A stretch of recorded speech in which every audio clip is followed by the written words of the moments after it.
Assalamualaikum warahmatullahi wabarakatuh. Perkenalkan, kami dari kelompok 12 akan mempresentasikan karya tulis ilmiah dengan judul Strategi Antisipasi Masalah Kesehatan Mental pada Gen Z dalam Perspektif Islam. dengan saya Dimas Naufal Akbar dengan NIM 1251090. Dan saya Siti Maryam dengan NIM 12510101058. Dan saya Mumtazil Dabas Mufida dengan NIM 12510010087. Selamat menyaksikan.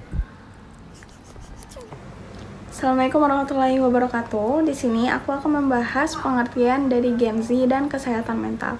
Yang pertama yaitu pengertian Gen Z. Generasi Z atau yang biasa dikenal juga sebagai Gen Z itu mereka yang lahir di tahun antara 1996 sampai tahun 2012. Nah, mereka yang lahir pada tahun tersebut rata-rata saat ini sudah menginjak remaja atau di bangku kuliah. Gen Z ini berasal dari kata Zoomer karena mereka lahir dan tumbuh bersamaan dengan perkembangan teknologi yang sangat pesat, sehingga mereka memiliki kesempatan untuk bisa mengikuti perkembangan teknologi dan internet secara lebih dekat. Kemudian rata-rata orang tua Gen Z itu berasal dari generasi X yang mereka ini lahir di antara tahun 1965 sampai 1980. Sebagai gen yang tumbuh erat dengan perkembangan teknologi, membuat Gen Z terbiasa hidup di lingkungan yang serba cepat dan dimudahkan dalam berbagai hal karena semua dapat diakses melalui perangkat yang dinamakan smartphone. Di sisi lain, karena Gen Z ini hidup di zaman yang serba cepat, rata-rata Gen Z ini cenderung kurang sabar dan mengharapkan hasil yang instan. Jadi mereka ini terkadang mudah menyerah ketika dihadapkan pada kesulitan. Yang kedua yaitu pengertian kesehatan mental. Dalam buku Mental Hygiene, kesehatan mental berkaitan dengan beberapa hal. Pertama, bagaimana seseorang memikirkan perasaan dan menjalani keseharian dalam kehidupan. Kedua, bagaimana seseorang memandang diri sendiri dan orang lain. Dan ketiga, yaitu bagaimana seseorang mengevaluasi berbagai alternatif solusi dan bagaimana mengambil keputusan terhadap keadaan yang dihadapi. Lalu, kesehatan merupakan suatu hal yang penting untuk diperhatikan dan dijaga, baik kesehatan fisik maupun sosial, untuk mencapai kondisi yang harmonis. Menurut WHO atau The World Health Organization, sehat adalah suatu kondisi yang lengkap secara fisik, mental, dan kesejahteraan sosial. Di samping itu, tidak ada penyakit atau kelemahan yang dimiliki. Jadi definisi sehat itu tidak hanya berkaitan dengan fisik semata, namun juga berkaitan dengan sehat secara psikis dan mencapai kesejahteraan sosial. Selanjutnya, WHO mendefinisikan tentang kesehatan mental sebagai kondisi kesejahteraan individu yang menyadari potensi dirinya sendiri, dapat mengatasi tekanan kehidupan yang normal, dapat bekerja secara produktif dan berbuah, dan mampu memberikan kontribusi kepada komunitasnya. Jadi kesehatan mental ini tuh merujuk pada kesehatan seluruh aspek perkembangan seseorang, baik dalam fisik maupun psikis. Kesehatan mental juga meliputi upaya-upaya dalam mengatasi stres, ketidakmampuan dalam menyesuaikan diri, bagaimana berhubungan dengan orang lain, serta berkaitan dengan pengambilan keputusan. Kesehatan mental tiap individu itu berbeda dan mengalami dinamisasi dalam perkembangannya. Karena pada hakikatnya manusia dihadapkan pada kondisi di mana ia harus menyelesaikan dengan berbagai alternatif pemecahannya. Assalamualaikum warahmatullahi wabarakatuh. Di sini saya akan membacakan faktor penyebab masalah kesehatan mental dan pandangan Islam terhadap kesehatan mental. Yang pertama adalah faktor penyebab masalah dari kesehatan mental. Terdapat beberapa faktor yang dapat memengaruhi kesehatan mental remaja. Antara lain, pertama adalah tekanan sosial dan media, yaitu disebabkan karena ekspektasi tinggi dan perbandingan sosial di media dapat menurunkan rasa percaya diri remaja. Lalu paparan standar kecantikan atau kesuksesan yang tidak realistik meningkatkan risiko kecemasan dan depresi. Yang kedua ada lingkungan keluarga. Pola asuh yang terlalu protektif atau kurang perhatian dapat meningkatkan risiko gangguan mental. Konflik keluarga yang tidak terselesaikan dapat memicu stres dan kecemasan pada remaja. Ketiga adalah bullying dan kekerasan. Bullying dan kekerasan adalah perundungan, baik langsung maupun daring, dapat menyebabkan trauma emosional jangka panjang seperti rendahnya rasa percaya diri dan kecemasan sosial. Yang keempat, ada kesehatan fisik dan gaya hidup. Pola tidur yang kurang, juga pola makan yang tidak sehat, dan kurangnya aktivitas fisik dapat berdampak pada kesehatan mental. Konsumsi makanan yang tinggi gula dan lemak jenuh telah dikaitkan dengan peningkatan risiko depresi.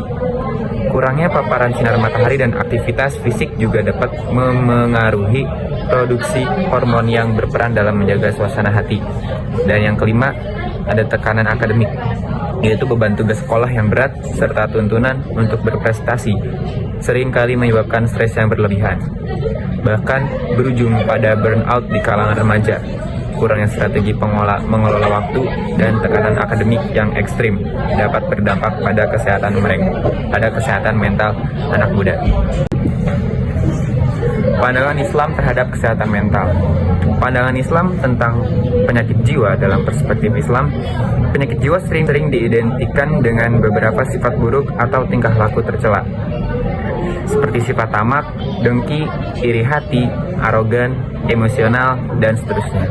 Hasan Muhammad Asy-Syarqawi dalam kitabnya Nahwul Ilmiyah Nafsi membagi penyakit jiwa dalam 9 bagian, yaitu pamer, ria, marah, lalai dan lupa, al-ghaflah, wan nisyah, waswas, al-waswasah, frustasi, al-yas, rakus, tamak, terperdaya, al-gurur, sombong, al-ujub, dengki dan iri hati, al-hasad wal hikod.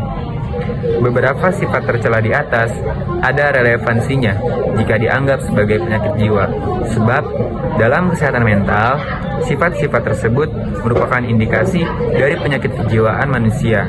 Jadi, pada penderitanya, sakit jiwa salah satunya ditandai oleh sifat-sifat buruk tersebut. Oke, selanjutnya yaitu ada tips menjaga kesehatan mental ala Islam yang dikutip dari Al-Quran dan hadis Rasulullah. Yaitu yang pertama, terima perasaan dan emosi yang hadir. Allah menjelaskan bahwa hidup itu penuh dengan ujian, termasuk rasa takut, sedih, dan cemas, yang dimana dijelaskan pada surat Al-Baqarah ayat 155, yang berarti dan kami pasti akan menguji kamu dengan sedikit ketakutan, kelaparan, kekurangan harta, jiwa, dan buah-buahan, dan sampaikanlah kabar gembira kepada orang-orang yang sabar. Kisah para nabi seperti Nabi Yakub yang bersedih karena kehilangan Yusuf, lalu Nabi Zakaria yang khawatir karena belum dikaruniai anak, Maryam yang takut saat melahirkan, dan Rasulullah yang mengalami tahun kesedihan, menunjukkan bahwa emosi sulit adalah hal yang wajar, penting untuk mengenali, menerima, dan belajar dari emosi tersebut. Lalu yang kedua, kembali kepada Allah dan ingat bahwa Ia selalu bersama kita. Berdoa dan berzikir menenangkan hati karena Allah selalu mendengar. Yang dimana ada pada surat Al-Ghafir ayat 60 yang berarti dan Tuhanmu berfirman, berdoalah kepadaku, niscaya akan kuperkenankan bagimu. Sesungguhnya orang-orang yang menyombongkan diri dari menyembahku akan masuk neraka jahanam dalam keadaan hina dina. Lalu terdapat juga pada surat Ar-Ra'd ayat 28 yang artinya, ingatlah hanya dengan mengingat Allah hati menjadi tentram. Dan mengucap bismillah, alhamdulillah, dan zikir lainnya juga membantu kita menyadari bahwa Allah selalu hadir dalam kebahagiaan maupun kesulitan. Lalu yang ketiga, menjaga tubuh agar tetap sehat. Tubuh adalah amanah dari Allah yang harus dirawat. Yang dimana terdapat riwayat Bukhari yang artinya, wahai Abdullah, bukankah aku telah dikondisikan agar kamu berpuasa sepanjang hari dan berdiri sholat sepanjang malam? Aku berkata, ya Rasulullah, Lalu ia berkata, jangan lakukan itu. Kadang-kadang menjalankan puasa dan meninggalkannya di waktu lain, berdiri untuk sholat malam dan juga tidur di malam hari. Tubuhmu berhak atas dirimu, matamu berhak atas dirimu, dan istrimu berhak atasmu. Merawat tubuh melalui makan sehat, olahraga, tidur cukup, dan teknik pernapasan juga berdampak positif bagi kesehatan mental. Lalu yang keempat yaitu menjaga spiritualitas. Spiritualitas bukan sekedar ibadah ritual, tetapi usaha mendekatkan diri kepada Allah melalui doa, zikir, membaca Al-Quran, beramal, dan menjaga hubungan baik dengan keluarga dan teman.